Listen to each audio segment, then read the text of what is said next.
রেমালের ঝড় কাটিয়েই তার পরের দিনই চলে গেছিলাম আপনি মলেতে।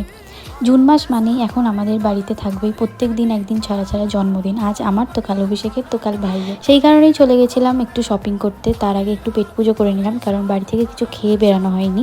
আজ চলে গেছিলাম প্রথমেই পিটার ইংল্যান্ডে, যেখান থেকে অভিষেক একটা শার্ট নিয়েছিল। ওর অনেকদিন থেকে ইচ্ছে ছিল যে এবছর জন্মদিনে আমি পিটার ইংল্যান্ড থেকে জামা কিনবো।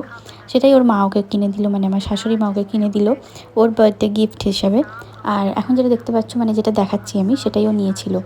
যেটাও পড়বে হচ্ছে আমার জন্মদিনের দিন, নিজের জন্মদিনের দিন পড়বে না, কারণ আমার জন্মদিনেতে ও রেখেছে একটা সারপ্রাইজ, যেটা খুব তাড়াতাড়ি ব্লগেতে আসবে আমার জন্মদিনের পরের দিনকে আশা করি। তারপর চলে গেছিলাম আমার জন্য একটা চুড়িদার কিনতে।